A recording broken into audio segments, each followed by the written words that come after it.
Well, Tyler, I suppose it's in May you announced that you had to retire from rugby. How's it been for the last number of months for you?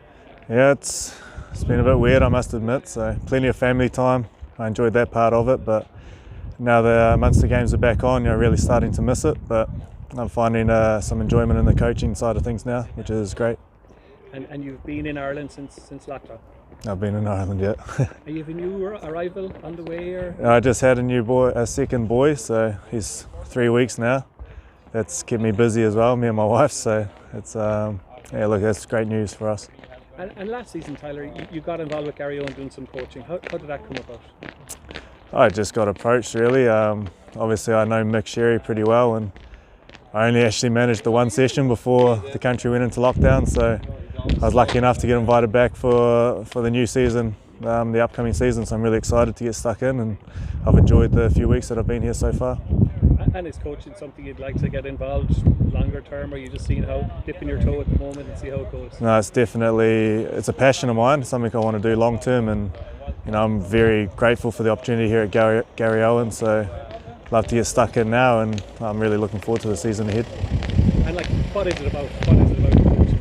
What element of it? As somebody who played the game at the highest level, Yeah, it's been a passion of mine forever, and my dad, he coached New Zealand volleyball, so it's in the blood. Just strategic thinking, seeing players develop, and really having to plan and scheme your way around, and also just develop skills and find ways of winning ultimately. So there's so many things I enjoy about it, but there's so many challenges and so many things I need to learn as well. So that's why I'm ready to get stuck in and start that journey.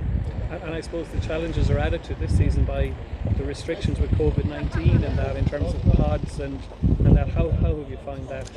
Extremely difficult, but nothing that a bit of thinking out the box can't solve, and we've had to adapt. Everyone's had to adapt, so everyone's in the same boat, but just trying to get your plans across and develop skills and make sure everything's uniform across the squad. It's really challenging, but at the same time the guys are buying in and putting in the effort, and that's what you can ask.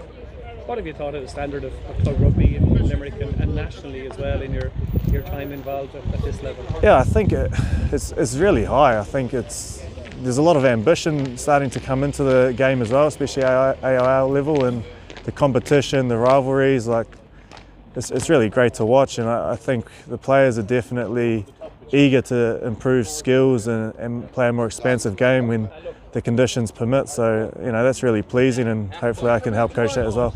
And Tyler, a number of players who played with Munster, including Alex Button, played for Garryowen last year in the All-Ireland League.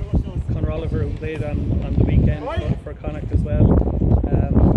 He played for Garryowen. I mean, players have played in the All-Ireland League and featured for the province that have played in matches and Champions Cup matches. Yeah, it's a definite pathway. If guys can really perform, show their commitment, really develop, and the club rugby scene is definitely a pathway for players and a place for them to showcase their skills, and they get rewarded when they do that on a consistent basis, which is great to see. And we saw, I think Dan Carter went back playing for his club side in New Zealand, didn't he, during the summer? Yeah, it's great. I know New Zealand guys relish those opportunities. It's only once every few years they might get a chance to play for their club, so everyone gets a great buzz around town when that happens. I mean, Munster back up and running, obviously. Watching them come back and knowing what guys are doing in pre-season and that, has that been strange looking in from the outside, I suppose? Yeah, it's been strange, not being around the environment day to day, but it was quite relaxing to watch the games on the weekend without any pressure, I guess, not having been tied to the preparation during that week. So I will enjoy it for a few weeks, but I'm sure I'll be itching to get stuck in if I ever got that opportunity. Injuries are parts of rugby, Tyler, aren't they, obviously, and Joey Carby, somebody you would have worked closely with, trained closely with. His injury news there recent weeks obviously is disappointing from a personal point of view, obviously from Munster and from an Ireland point of view. Yeah, it's tough on a young fella like that to just not be able to get out on the pitch and showcase what he's got, and we all know the talent Joey has, and we wish him well to get back as soon as possible, but his health is first and foremost, so he needs to take his time and make sure he comes back fully fit. Sure, and obviously you're looking forward to weeks and months ahead here in Duradoyle, and the club rugby season starting here locally and getting up and running, and lots of local derbies to look forward to with the way the club season has been structured this year. Yeah, look, just can't wait to get stuck in. We've had to train, adapt as we say, and train in our pods, and everyone wants to get out and play, just get stuck in and start the season, so I can't wait.